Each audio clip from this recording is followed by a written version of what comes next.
Everyone, வணக்கம். Welcome to my channel. என்னோட video support பண்ணுற எல்லாருக்கும் ரொம்ப நன்றி. கீப் சப்போர்ட்டிங், கீப் வாட்சிங். இன்னைக்கு பார்த்தீங்கன்னா எஸ்ஆர் நோ ரீடிங் தான் வச்சிருக்கேன். ஸோ 2 பைல் இருக்குது.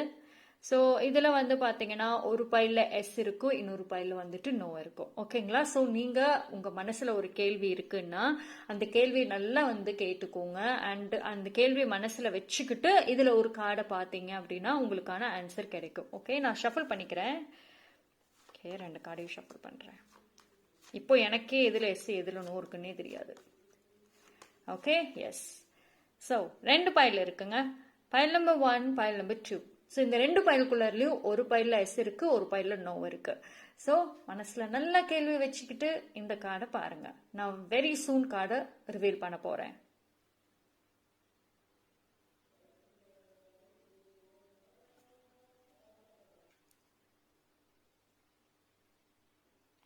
ஓகே, ஸோ கார்டை ரிவீல் பண்ண போறேன். File number 1, no. உங்களை பொறுத்த வரைக்கும் வந்துட்டு நோ தான் ஆன்சரு. கொஞ்சம் பொறுமையா இருங்க.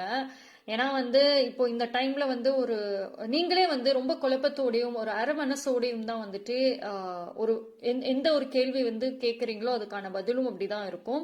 ஸோ உங்க மைண்ட் செட்டுமே இந்த லெவல்ல தெளிவா இல்லை. ஸோ அதனால வந்துட்டு குழப்பங்களோட அதை செய்ய வேண்டாம், அரகுர மனசோட அதை செய்ய வேண்டாம். ஸோ நோ, கொஞ்சம் பிரேக் எடுத்துட்டு அதுக்கப்புறம் கூட நீங்க வந்து அதை பத்தி யோசிக்கலாம். File number 2, S.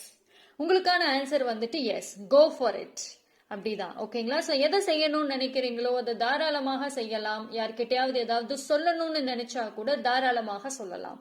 Okay, so தைரியத்தை வளர்த்துக்கிட்டு ஒரு பாசிட்டிவான ஒரு மைண்ட் செட்டோட நீங்க தைரியமா போய் சொல்ல ஆரம்பிங்க. Okay, so that's all. Thank you.